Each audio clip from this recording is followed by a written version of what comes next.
context switching is the number one killer of like productivity. And the inertia it takes to restart focus after you've been distracted is way greater than most of us think. Welcome to Tried and True with a Dash of Woo, where we're all about mixing tried and true strategies that actually work with the magic of manifestation and the science of programming your unconscious mind so that you walk away feeling integrated, inspired, and aligned. I'm Renee Bowen, certified life and business coach, professional photographer, middle-aged wife, and mom to now 3 grown kids. I've built 2 multiple 6-figure businesses with 0 business training by digging in, learning the methods, and now I'm here to pass them all on to you. From photography and business strategies to energy healing, human design, and the basics of manifestation, we cover it all here. I'm here to help you embrace your multi-passionate brains and lean into the fastest and most efficient ways to reach your goals, whatever they may be. Whether you're a seasoned pro or just starting out, or maybe you're just here for the woo-woo, let's dive in and explore all the exciting ways to take your life, business, and self-improvement to the next level. Thanks for joining me, and get ready to be inspired.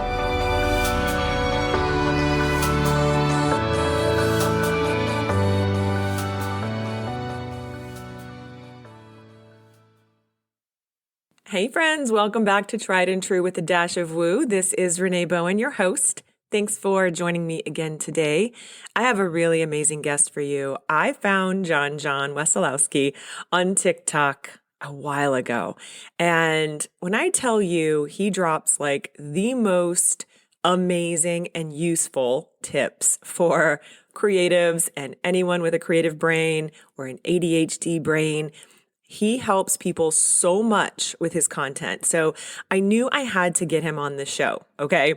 So here's his little spiel. And then I'm going to go right into the interview because he drops some serious, amazing tips for you guys today on the show as well. So Jon Jon is a content producer at Superhuman.com. He specializes in TikTok and Instagram. And in 2023, he grew the company's TikTok channel from 53 to 48,000 followers. So despite having ADHD himself, his focus is on helping individuals boost productivity for personal growth rather than just corporate success. He lives in Chattanooga, Tennessee with his wife, Megan, and their 2 kids, Finn and Ellie, and spent 8 months traveling Europe last year. He's a super interesting guy. I love this conversation. I know you're going to get a lot out of it. So we're going to dive right in. Hey, Jon Jon, thanks again for coming to talk to us about all these things. I'm super excited to just dive right in. You kind of use this term a little bit called soft productivity, right? And I think that it might be a new term for some of my listeners. I have a lot of creatives, a lot of ADHD, or is like, we're just all the creative brains. Can you kind of like walk me through or how you explain like soft productivity and why it's like so important for us creatives to understand and incorporate into our lives and our businesses? Yeah, so I've seen terms similar to this, soft productivity, gentle productivity. And the idea is not productivity for the sake of like a hustle culture, of like getting ahead, appearing more important, or finding your significance or your identity in your job. Soft productivity is all about creating like mental margins or like extra space in your life to do more of the things you love. So the idea is, wow, if I can feel accomplished and satisfied with my 8-hour workday, I can leave it behind and be more present at home. That's the goal of soft productivity. Not if I can get more done in an 8-hour workday, then I can start a side hustle, or then maybe I can spend 2 extra hours working on, career advancement or something like that. So I think the shift with gentle productivity is like, maybe if I'm more productive when I'm at work, I can fit in a nap, things like that. Yeah, no, I love that. And it fits right in line. Like I'm so on that bandwagon right now. Like, I definitely fell into like the hustle culture. I know a lot of my audience does and a lot of my coaching clients do. And it was kind of the thing for a while, right? And now we're like really seeing this shift of like, hang on, that is really, really bad for our mental health. And like, we really should probably prioritize, especially as creatives, if we have like these overactive, overthinking brains, like you got to get it to slow down and stop a little bit. So I love I love how you run your, especially on your TikTok. For those of you guys who don't know, like I'm going to link his TikTok below in the show notes. You've got to follow him. He gives the best tips for productivity for people with creative brains so that we can be more productive without feeling like we're like kind of always on that hamster wheel, which a lot of us do. And what I love about it is that you always give like a timestamp as well. You're like, okay, this is this is how long the video is, and I'm going to drop this tip at like 1 minute, 30 seconds. Like it is so spot on. You can tell that you have that kind of brain. And is that how you sort of like decided like, hey, this is how I'm going to start, you know, educating people, like because you had that experience with all of this? Is that how you kind of fell into it? Yeah, so a big part of like getting started with this TikTok account of helping people was realizing that like the TikTok algorithm was very magical at helping you find a very specific group of people. And so I was like, if my videos are helpful, even to the point of I'm telling people to skip half my video if they want to jump to the helpful part, then those are the type of people that are going to be my community and stick around. So an example of this was um, the 2x feature was sort of announced or wasn't announced, sort of dropped anonymously or like secretly, where Mm-hmm. if you put your thumb down on a certain part of the video, it'll play at 2x the speed. That's how I listen to audiobooks. That's how I listen to Same. podcasts. And so I was like, oh, I love that I can do this. And then I realized anytime I post a video over 2 minutes long, I'm just going to remind people they can 2x it. It doesn't offend me. And the first time I did that, the video, which I was so proud of, all the comments were people thanking me for the 2x recommendation.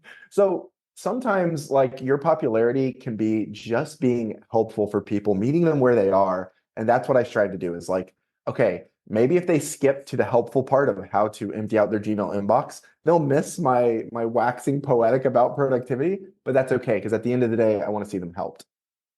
I love it. No, it makes so much sense too, because it really, I find myself doing the same thing. And so many people that I know do the same thing. Like we just got to listen at a faster rate. Like, and it's not because it's just the way our brains work. You know what I mean? And it's okay. And I'm really big on, learning how your brain works, helping people figure that out and helping them with these little hacks. They're going to help them and not feel like they're behind, because a lot of people with ADHD, in my experience, have found, they always felt either not smart enough or behind or like not, because they were trying to fit into like this stream of like neurotypical Yep. learning styles. And that just doesn't really work for us. So Yep. I love that you sort of like, meet people where they are. Yeah. And with that said, growing a TikTok account from, 53 to 48,000 followers in a year is like really impressive. So can you walk us through just a little bit of the key strategies and tactics that you kind of did to,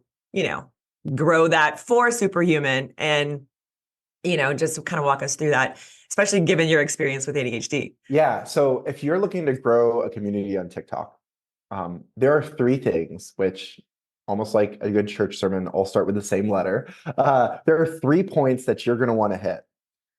Your TikToks need to, on a regular basis, evoke emotion, educate, or entertain. And so the people that you follow are probably doing those three things on a regular basis. Now, entertaining is hard to do. Like it looks like I can just copy trends and it'll work. But the problem is the people that are funny and can be funny consistently on a theme, that's a lot of work, in my opinion. It's hard to replicate that. Evoke emotion. Those are the people you see, that are telling those sad stories or interesting things.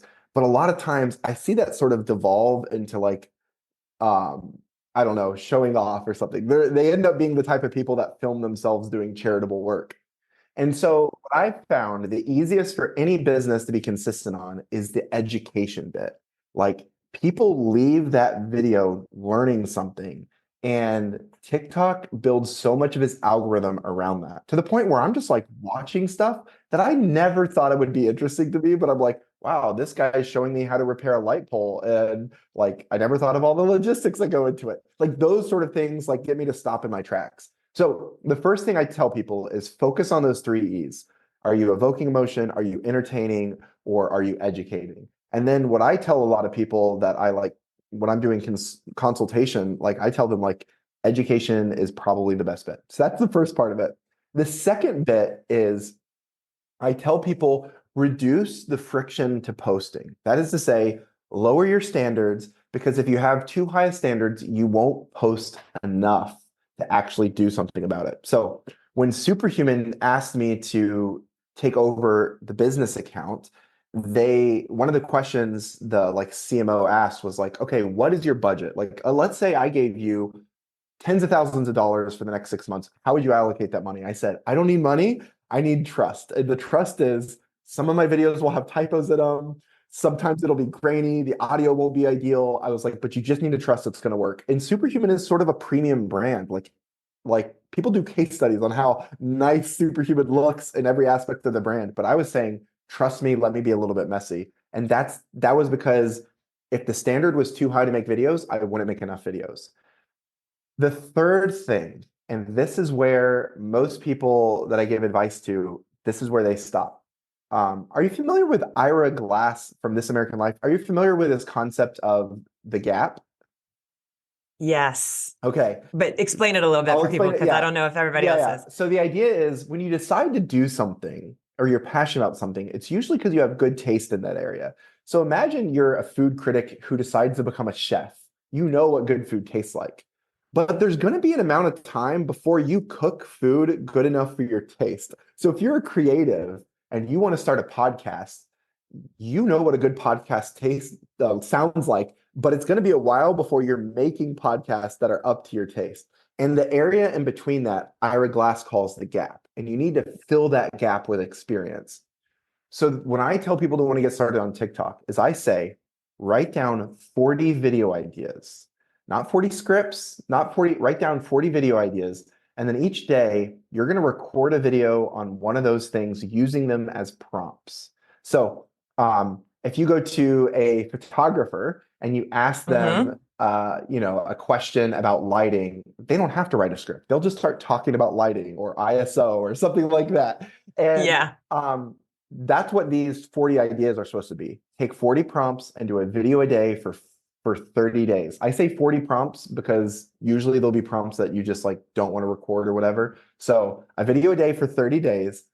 One of those videos is going to take off and teach you so much about who your future audience is going to be.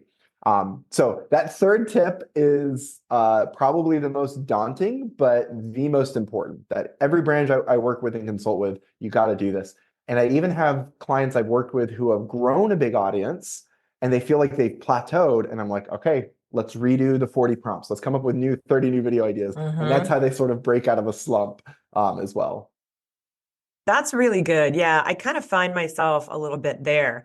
I mean, I've grown it and it's just so interesting. TikTok is because just when you feel like you've kind of gotten the groove too, they change things. Like the algorithm will shift a little bit and it's like, oh, now we're prioritizing this. And like now one of their new supposedly prioritizations is horizontal video. Horizontal videos. Yeah. And that's brand new. And now I'm like, cool, because I got a lot of those. But let me, you know what I mean? Like, let me figure out how I can. And that's a really good tip, though, because I find that a lot of my photography coaching clients and just people in my audience in general, especially with ADHD, we kind of have this tendency to be like, if I can't do it perfect, I'm not going to do it at all. And like, that's what you were talking about before, like lower that, get rid of those roadblocks a little bit, right? Like, so, lower those expectations a little bit. So that's really good too. But also, just get out there and make some content. Like you said, daily to see, you need the feedback, you need the data to let you know, like what is actually working, what's not. And when something is working, how can I fine tune that and do it again, or maybe replicate it in a different way and kind of test. It's like a constant testing. Do you find that as well? Well, so there's a great anecdote for this. I think it's in the book Atomic Habits or Essentialism. One of those. I can't remember which, but we can look it up after the show. Yeah. But essentially, they give this case study of this professor at the University of Florida, and it's a photography class, so it fits in. And he basically says this, okay, at the end of the semester, we're going to have a gallery open to the public with photography. We're going to also be displaying students' pictures that you will vote on, who are the best, they will also be allowed in that gallery. Now, half of the students have to take and submit a photo a day for the entire semester. And then the other half only have to submit one a week, but it needs to be of a higher standard, like focus on getting everything Mm, right. What they find is that the photographs that make it into the gallery most often come from the group that has to take a photo a day. By producing a lot of quantity, they end up creating quality because every single yeah. day taking a photo, you start realizing these different settings and things like that. Yeah. And so, yeah, it's not quantity versus quality, it's quantity to help get you to quality. Now, that's obviously an oversimplistic thing, but just letting people know, like, your experience matters. And what I tell people about TikTok is it's a win-win. If nobody watches your videos and you feel like your videos are super cringe, well, hey, guess what? Nobody watched them. But if the videos blow Exactly. up and gain you followers, well, then the cringe was worth it. So you can't lose. You either gain experience or gain followers. Let's start posting. That's what I tell people like at the end of like an initial Yeah. consultation. Um, the other thing I like to point out to business owners that just isn't as obvious to other people is you want to be posting a lot of times brand adjacent content. That is to say, if you're a photographer and your bread and butter is brides and weddings, you should be posting content that brides want to see, not necessarily Hmm. just posting about you and what you do. Okay? So, if I were a bridal photography brand, I would not be saying like here's what I do day of, or here's why my clients like me, or check out these photos of me. Those should be in there for sure. But 90% of my content should be like, here's the best checklist I've ever seen a bride have to make their big day the easiest possible. Here's some Yeah. traditional things that are kind of out the door, and here's some new things that I'm really seeing like people choose to do on their wedding day. Like that would be the stuff. And then when a bride is thinking about a photographer, like you come to mind. And Hmm. I'll give a quick example of this.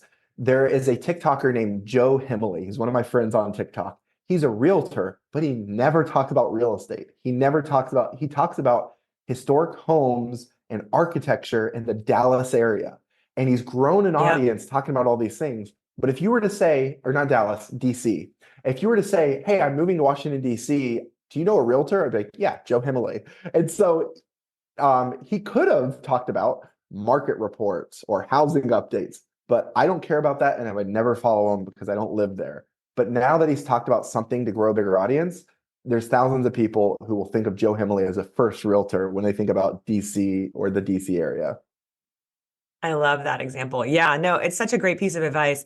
A lot of my audience and coaching students are like high school senior photographers. And so we talk about that a lot too, about like attracting Gen Zers, right? Yeah. As someone in their 40s or even 50s, like a lot of people are like, like, how am I going to do that? Well, that's one of the ways you can do that is you create this brand adjacent content and show up on their feeds because their algorithm's going to look a lot different than your algorithm. You know what I mean? As someone of a different generation like that as well. So how can you, weave yourself into their content, into their For You page, basically? Yeah. And that's something with Superhuman. So Superhuman is a professional brand that does email management. And I told them in the first 45 days, we're going to get 10,000 followers. However, we're going to do it by teaching people how to use our competitors better. So we're going to be talking about how to clear out your inbox in Outlook, how to clear out your inbox in Gmail. Now, you need Gmail or Outlook to use Superhuman, but I'm teaching them how to get by on Gmail and Outlook without Superhuman. And this is Yeah. scary because it's like, okay, well then why do they need this? And my logic was this. People who are interested in clearing out their inbox, like they're the ideal customer for Superhuman. And rather than convincing them to come here, let's show them how bulky it is to do it in their current system. And when we've gained their Yep. trust, that's when they're going to start signing up. And, I had a video showing people how to clear out Gmail that has 2.7 million views. Um, Yes. and I'd rather have 1% of that video convert than 100% of a video that gets 200 views. And that's sort of the philosophy is like, be helpful, even if it doesn't drive people to your product right away, because that trust is what you're going to lean into when it's time to convert. You're building it. Yeah. It's really kind of leaning into and building that trust over time. Um, and that's how I found you. Like that's how you popped up on my feed is the email tips. I definitely want to kind of dive into that for a second. So first of all, um, you know, talk to me a little bit about what Superhuman is Yeah. and what you guys do, because you're right. A lot of your content is talking about Gmail, and that's kind of what attracted me. And I was like, well, wait a minute, what is Superhuman? And so it made me go, huh, what is that? Yeah. Yeah. So tell us a little bit about that. So I was a philosophy major. I have ADHD and dyslexia. I do not belong in a tech company, but I found my job at a tech company back in 2018, and I had a lot of stress and anxiety around work because there were so many communications that were text-based, like Slack, emails, things like that, memos. And I heard on Seth Godin's podcast this new email software that did one-on-one onboarding for every customer. That is to say, even if you wanted to buy the software, you weren't allowed to pay for it until you've been trained how to use it. The claims that they made about stress reduction or productivity around email just seemed unfathomable to me. And I thought about 30% of my stress is around communication. Maybe this will help. So uh, I got onboarded with Superhuman. I got on the wait list. I jumped the wait list because I found a referral. And when I tell you that my company would not pay for it out of pocket, so I paid for it, and it was expensive at the time. When I tell you the difference it made in my work was so strong that I immediately applied for a job there. And they offered me one, but I had to move to San Francisco and I wasn't ready to do that. So I bugged them for 2 years, basically every 6 months saying, hire me Wow. remotely. And then in 2020, they did. So every 6 months, I was like, hire me remotely. That's how much I believed in this product. But what Superhuman is the fastest email experience out there, built for VCs and tech companies, C-level executives.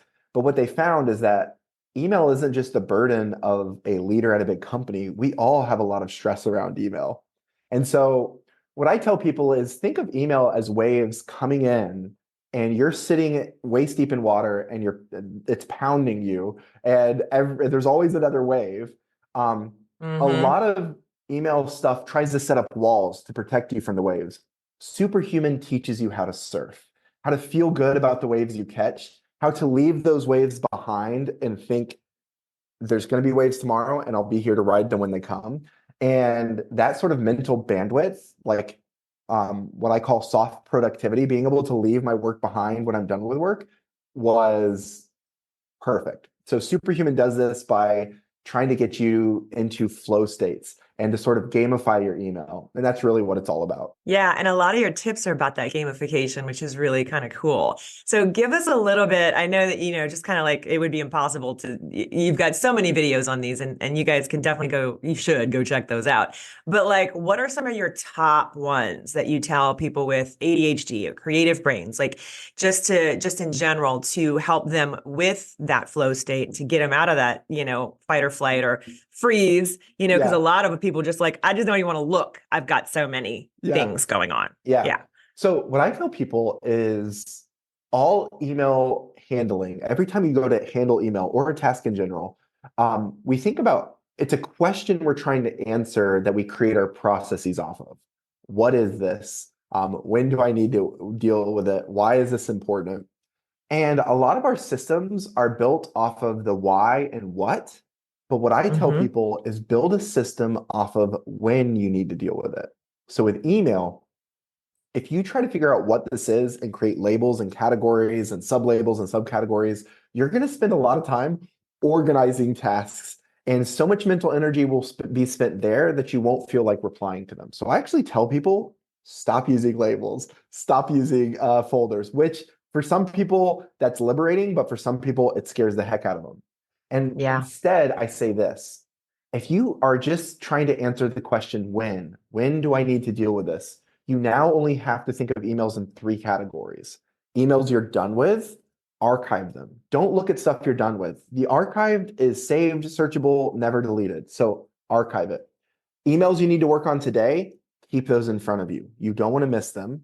And emails you need to work on some other day, snooze them for that day.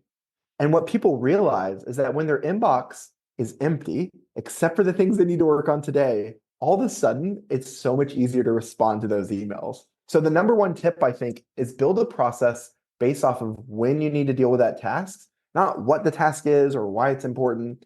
That doesn't matter. Those three things will help you go a long way. And you don't need a fancy email system to do that. You can do it in Gmail, you can do it in Outlook. Superhuman just makes it a lot easier. Okay, yeah. So what are some of the ways that Superhuman does make that easier? Because I feel like so many people especially with Gmail, right? Like, so a lot of us, I know, like for myself included, I use Gmail through workspace, hooked up to my domain through my client management system, that kind of thing. So a lot of us have that, but like, is Superhuman like a replacement for a CRM? Yeah. Or is it an addition to it? Like, you know what I mean? How does it work with it, Yeah. basically? So Superhuman still work with your workplace Gmail, but it's not necessarily a replacement for a CRM. It does have some great features, but what I like to think of it, first and foremost, Superhuman visually cuts out a lot of the noise so that Okay. you're paying attention to what's most important. Context switching is the number one killer of like productivity. And the inertia it takes to restart focus after you've been distracted is way greater than most of us think.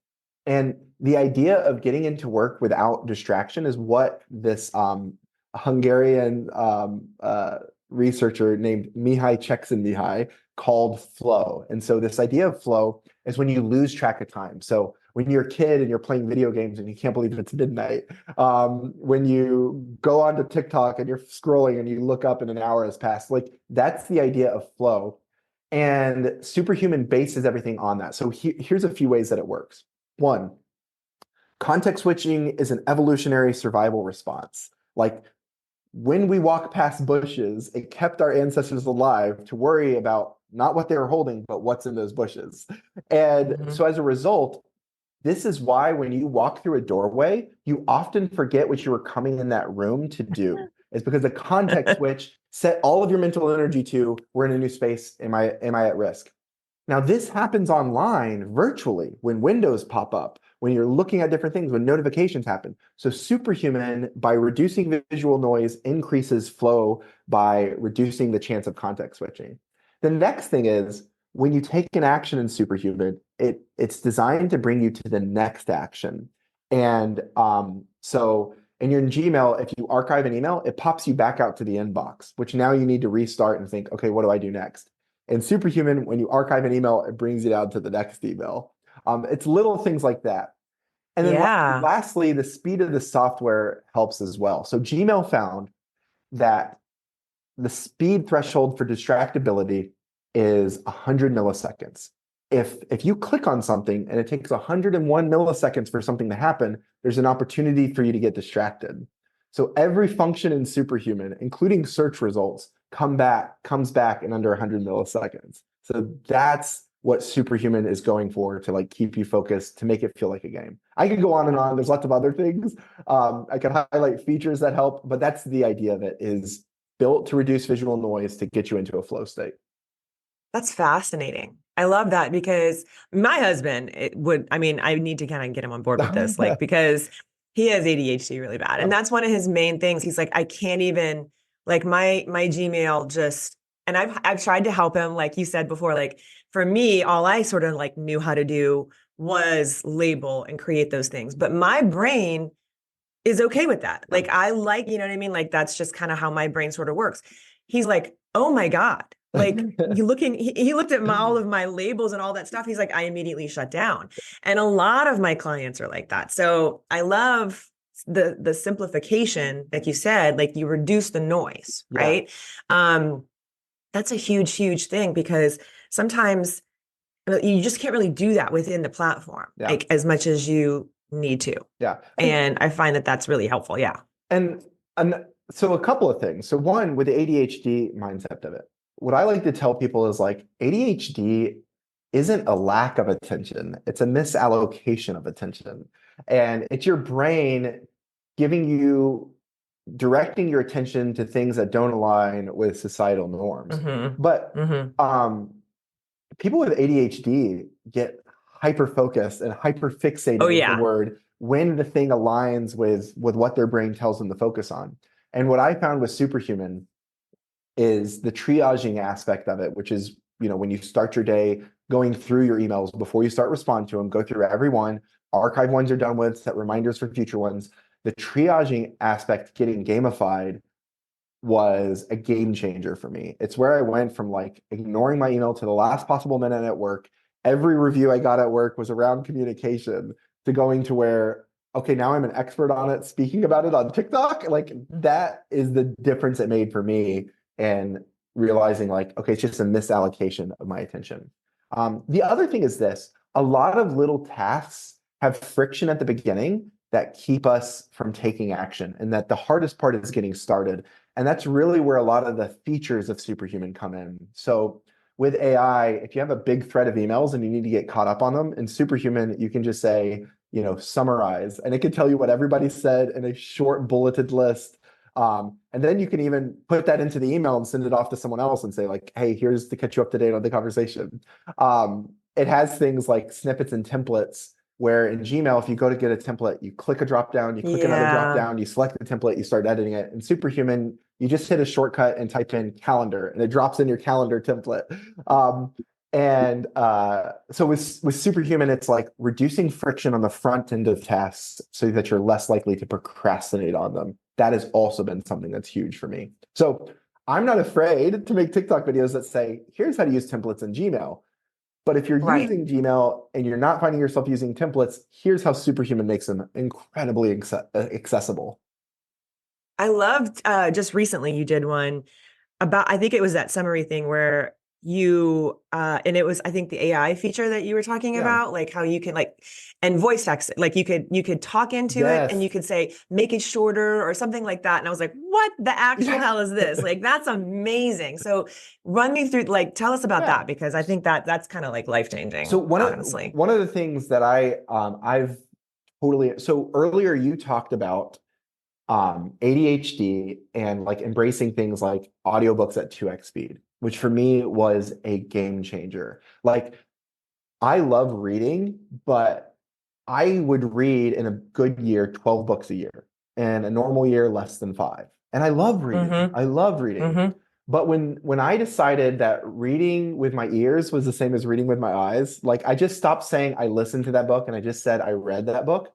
I listened, this was in 2020, I listened to 106 books that year, and I still ended up reading 12.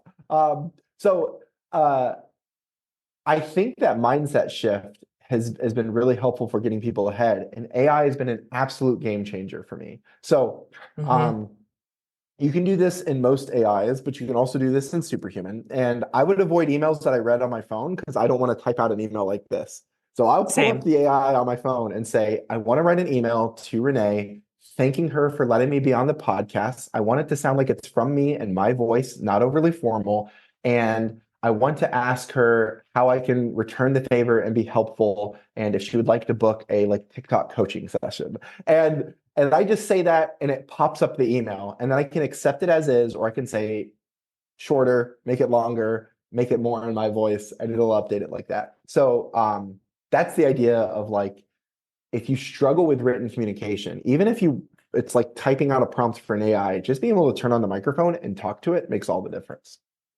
Game changer, honestly. I do that all the time on my computer even. And I am a pretty fast typer even, you know what I mean? So for people who that's a really, like my husband, same thing. He's we just talk to text, right? And so when I saw that, I was like, that's really fascinating, because it'll do it for you so fast. And most of us are on our phones, right?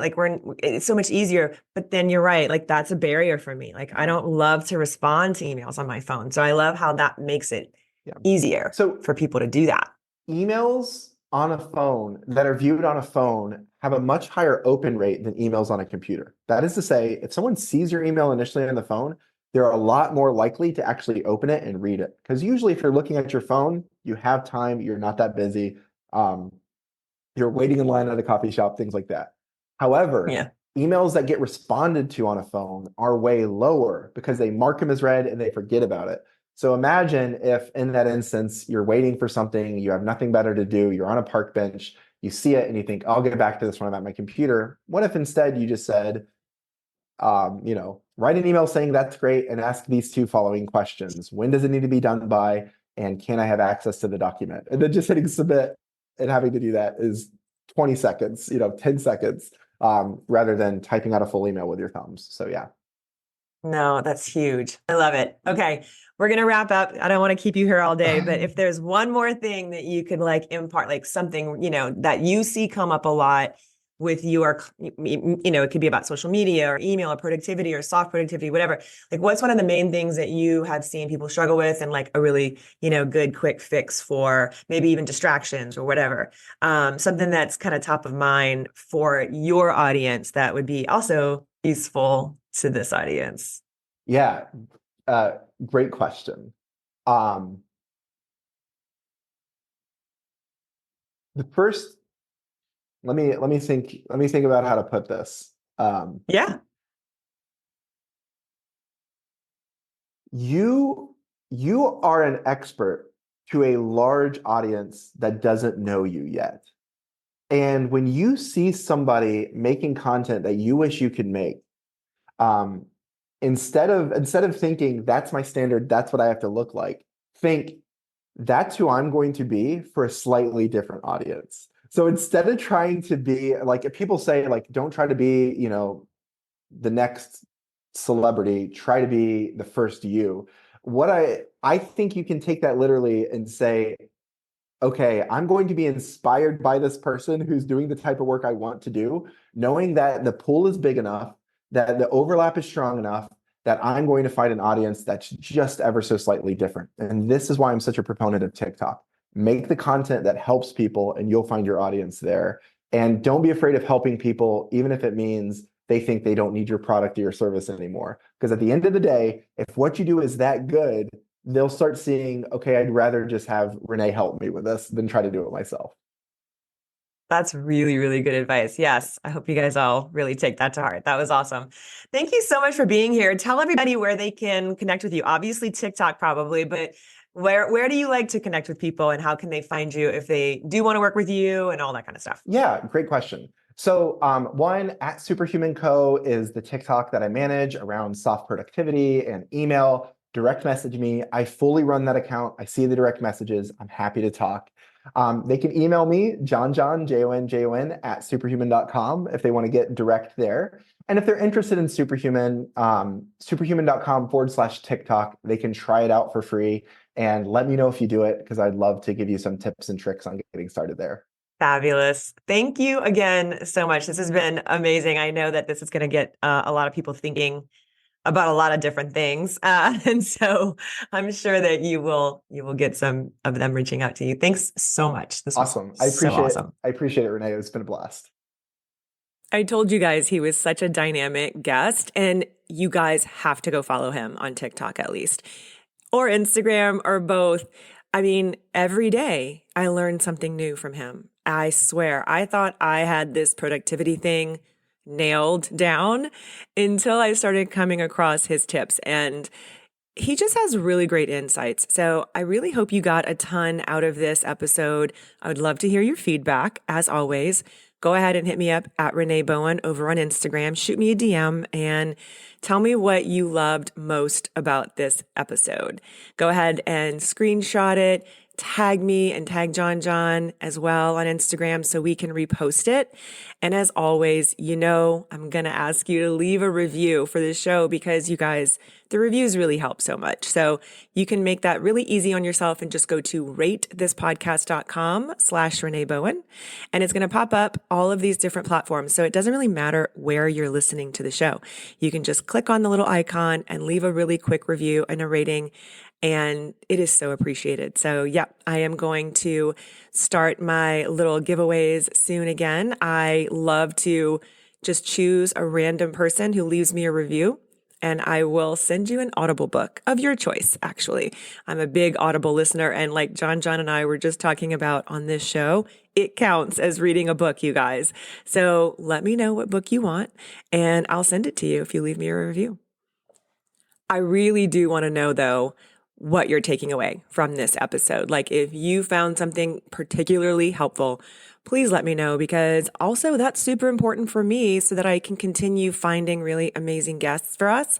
Like Jon Jon, I have some really awesome ones coming up and I cannot wait to share those episodes with you guys as well. So check back next week. I've got a new show for you every week, every Wednesday,